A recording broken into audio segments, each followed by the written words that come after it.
Assalamualaikum warahmatullahi wabarakatuh. Terima kasih kepada Dewan Guru yang sudah menyempatkan waktunya untuk hadir dalam acara seminar kita sore ini.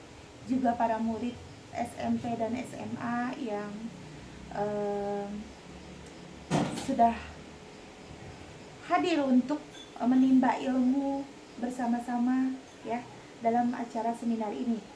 Oke anak-anak, mengingat dari sejarah Indonesia, sejarah bangsa Indonesia yang terbentuk dari keinginan untuk merdeka sepenuhnya dan ingin membentuk sebuah negara yang memang memiliki kesatuan dalam segi bahasa. Maka jika kita ingat sejarah masa lalu, kita ada namanya Kongres Pemuda 28 Oktober 1928 yang akhirnya menghasilkan 3 keputusan penting: bertanah air satu, tanah air Indonesia, berbangsa satu, bangsa Indonesia, dan berbahasa satu, bahasa Indonesia.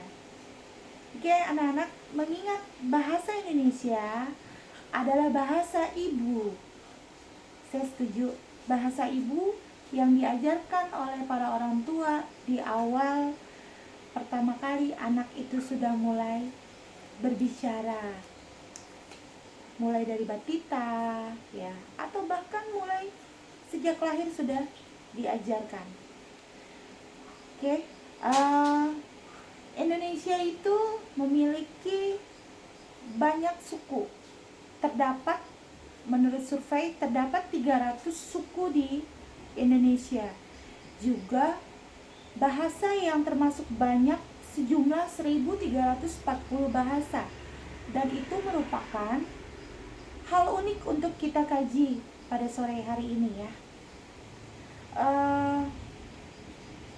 Mengenai pembelajaran bahasa Indonesia sebagai bahasa komunikasi, sebagai alat komunikasi, bahasa Indonesia juga menjadi bahasa pemersatu bangsa. Kita bayangkan ya, jika 1340 bahasa dalam satu wilayah bangsa Indonesia tidak dipersatukan dengan adanya Kongres Pemuda pada Sumpah Pemuda tadi, apa jadinya? Kita tidak bisa saling berkomunikasi antar suku ketika kita berkunjung ke Medan, ketika kita berkunjung ke Sulawesi, ketika kita berkunjung ke Irian, ketika kita berkunjung ke Papua ya. Jadi hal itu yang bisa menjadi pemersatu, pemersatu untuk bisa berkomunikasi ya.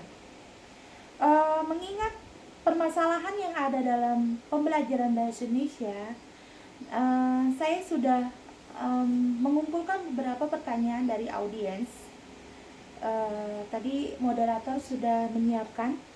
Ini saya bacakan sambil kita kaji ya. Ini pertanyaan pertama dari Saudari Citra Amania Hasya. Apa kesulitan dalam mempelajari bahasa Indonesia? Oke, pertanyaannya menarik. Bahasa Indonesia adalah bahasa ketika kita lahir. Kelihatannya mudah, cuma mengingat pada zaman modern dan globalisasi, juga komunikasi pada saat ini, bahasa Indonesia mengalami kendala karena efek dari komunikasi yang berkembang, ya, semakin berkembang. Di antaranya dengan adanya bahasa asing dan bahasa gaul ya. Jadi sebenarnya kesulitan yang dalam mempelajari bahasa Indonesia itu terdapat pada pembelajaran itu sendiri.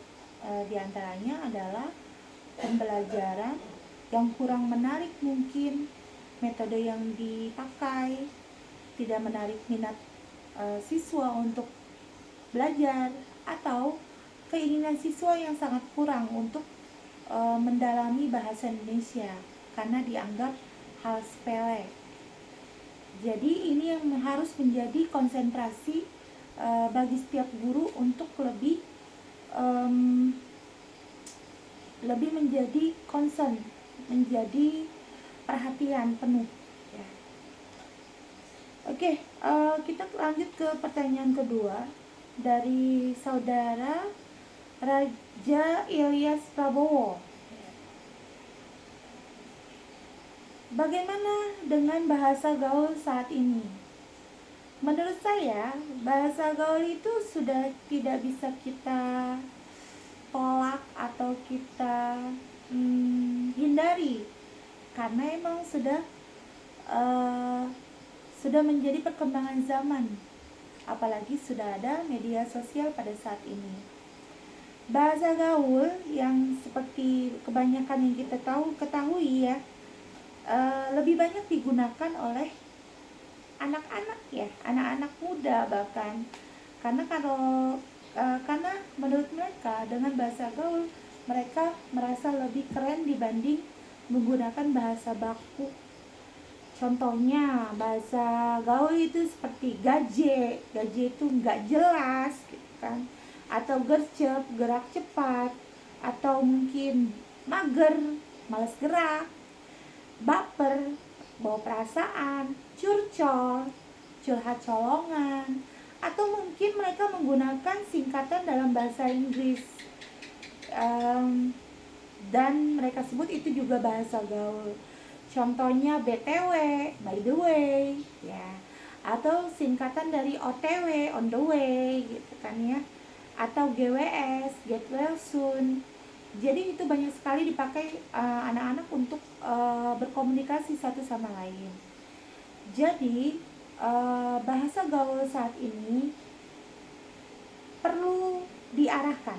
Anak-anak itu perlu diarahkan ketika berbahasa gaul itu jangan sampai digunakan untuk dalam keadaan formal. Ya mungkin itu ya. Pertanyaan ketiga ini dari Dwi Puji Lestari. Bagaimana cara kita mencintai bahasa Indonesia? Bahasa Indonesia adalah bahasa kita.